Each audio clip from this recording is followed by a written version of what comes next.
All good? All right, Erik, if we could just maybe take us through the day, maybe starting with the putt there on 18. Yeah, that was obviously a little cherry on top. Especially, I feel like I gave myself a lot of chances on the back and didn't quite, capitalize. So that was a nice way to finish.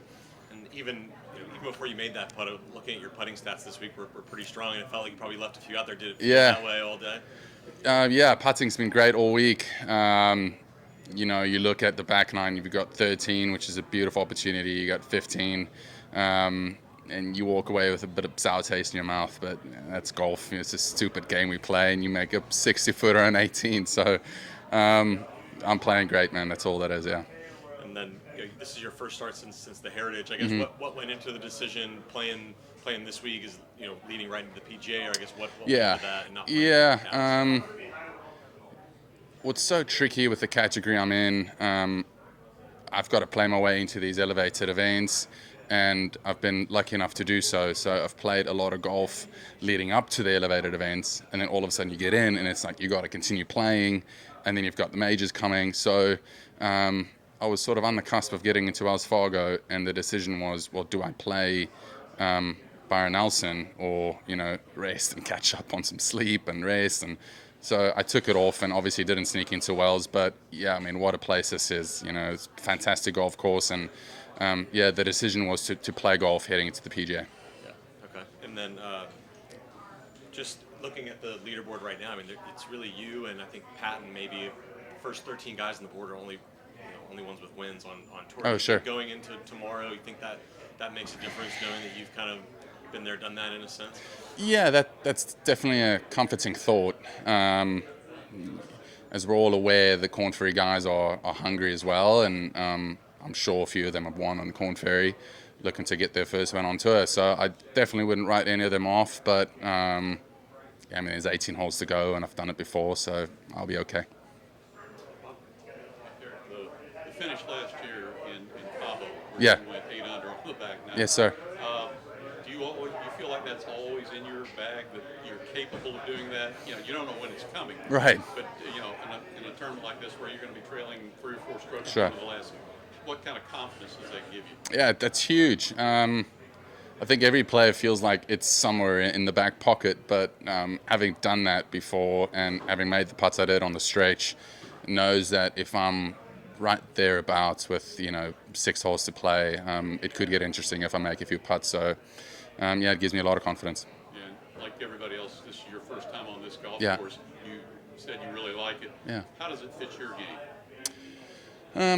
I think ball striking has always been the strongest part of my game, and in the last year or two, putting has tagged along nicely. So it's a golf course with undulating greens.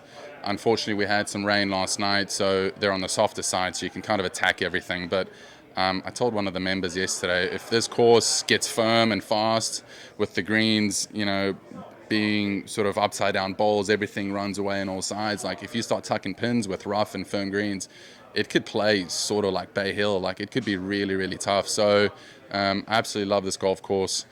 Like I said, I think it fits my eye from a ball striking perspective. Okay, last thing, you had the 2 top 10 finishes back in February. Not quite as Sure. successful since then. Yeah. Is there any particular reason, or just the whims of golf? Yeah, just the whims of golf. Do you feel like you've been playing as well as you were playing then? Yeah, probably not.